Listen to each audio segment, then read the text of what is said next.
Pelatih Liverpool Jurgen Klopp merasa geram atas sikap CEO Liga Inggris Richard Master yang dinilai tidak peka dan enggan menerapkan sistem pergantian pemain sebanyak 5 kali dalam satu pertandingan. Kritik itu disampaikan Klopp dalam jumpa media usai timnya bermain imbang 1-1 melawan Manchester City di Etihad Stadium. Klopp berpendapat pergantian 5 pemain dalam satu pertandingan harus diterapkan, mengingat padatnya jadwal setiap tim Liga Inggris membuat para pemain sangat rentan mengalami cedera.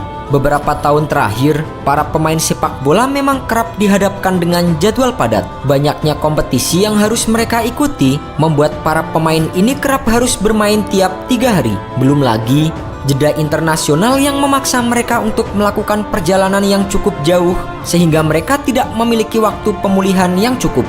Akan tetapi, hal itu nampaknya tidak berlaku bagi Mark Hughes. Pasalnya, ia pernah melakukan apa yang tidak mungkin dilakukan para pemain sepak bola lainnya. Tepatnya pada 11 November 1987, Mark Hughes bermain dalam 2 pertandingan berbeda dalam satu hari. Saat itu, Hughes sedang menjalani peminjaman bersama dengan Bayern Munchen setelah sebelumnya memperkuat Barcelona. Kedatangan Gary Lineker saat itu menjadi alasan kuat mengapa Hughes memilih hengkang dari Camp Nou. Bayern Munchen saat itu sedang bersiap untuk melakukan pertandingan ulang putaran kedua di FB Pokal melawan Borussia Mönchengladbach.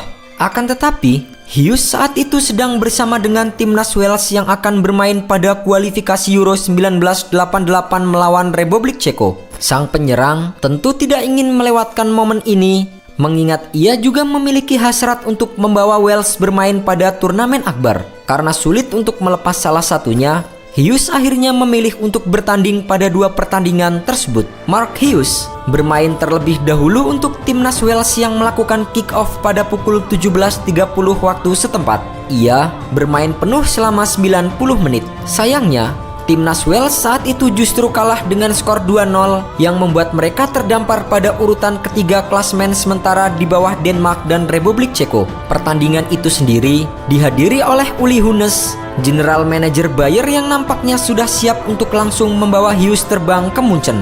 Benar saja, saat para pemain lain masih memulihkan diri dengan melakukan beberapa pijatan, Hughes langsung keluar dengan cepat dari stadion dan langsung menuju bandara.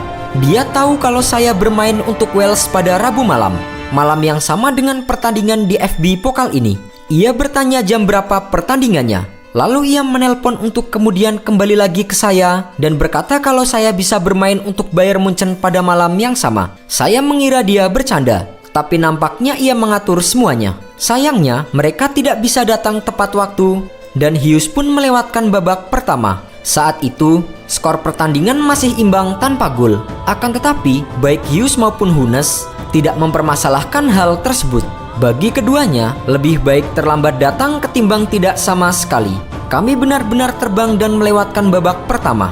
Tapi setidaknya, saya masih sempat bermain pada babak kedua. Hughes sendiri masuk pada babak kedua. Meski ia tidak mencetak gol, namun Hughes mampu membawa Bayern Munchen menang dengan skor 3-2 melalui babak perpanjangan waktu.